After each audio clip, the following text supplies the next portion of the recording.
This is a story of William Barret Travis, the commander at the Battle of the Alamo. The oldest of 11 children, Travis was born to Mark and Jemima Travis in Saluda County, South Carolina.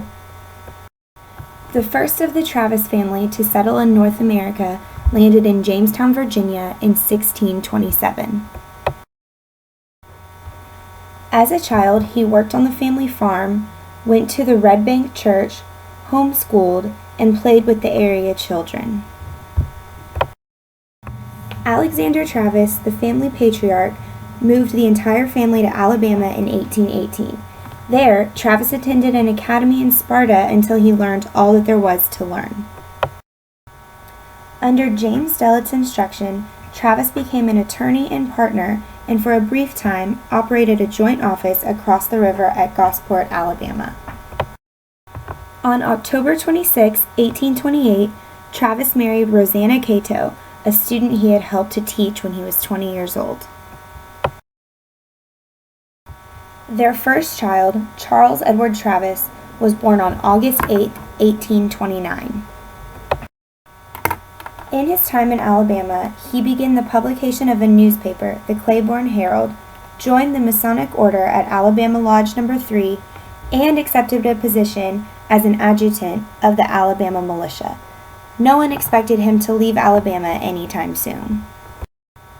However, he abandoned his wife, son, and unborn daughter, Susan Isabella, and left for Texas. Travis arrived in San Felipe de Austin early in 1831 and obtained land from Stephen F. Austin.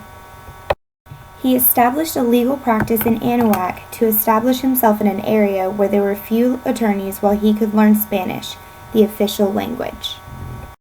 He traveled the country doing legal work and became associated with a group of militants known as the War Party who opposed the immigration law of April 6, 1830. A dispute at Anahuac occurred in 1832 when William and Logan of Louisiana engaged Travis to secure the return of runaway slaves being harbored by Colonel John Davis Bradburn. Logan left and threatened Bradburn that he would also return with help. Travis alarmed Bradburn with a note passed to his sentry that Logan had returned with a large force. Logan, however, was nowhere to be found. Bradburn sent soldiers to his law office to arrest Travis and his partner, Patrick C. Jack. Men assembled to demand their release and drafted the Turtle Bayou Resolutions, which demanded the release of the prisoners. Bradburn ordered Travis and Jack released to civil authorities, who soon released them altogether. This incident began the Anahuac disturbances of 1832. Because of the clash at Anahuac, Travis moved his legal practice to San Felipe. In 1834, he was elected secretary to the Ayuntamiento there and was accepted into the councils of government. He met Rebecca Cummings and began a courtship that resulted in a decision to marry once Travis was divorced.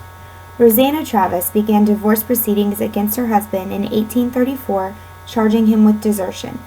They were divorced in the fall of 1835, yet he never married Rebecca. In late June of 1835, Travis led about 25 men by way of Harrisburg and Galveston Bay on an assault and captured the Mexican soldiers easily. Because of this, Travis was regarded by many Texans as a troublemaker.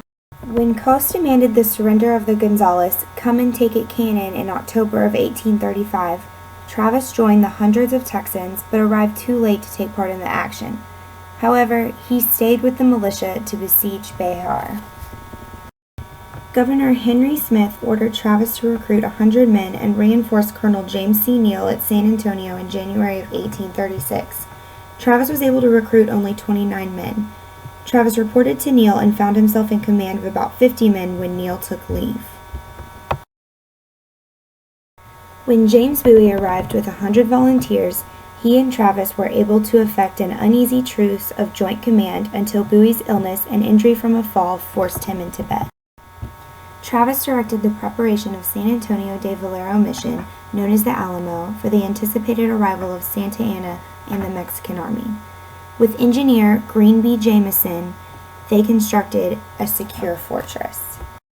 Travis called for help to Texas from the United States, but it did not arrive in time. When Santa Anna had his forces ready, he ordered an assault on the Alamo on March 6, 1836. The Texans were defeated within a few hours. Travis died early in the battle from a single bullet in the head. William Barrett Travis will be known forever as a hero of Texas history.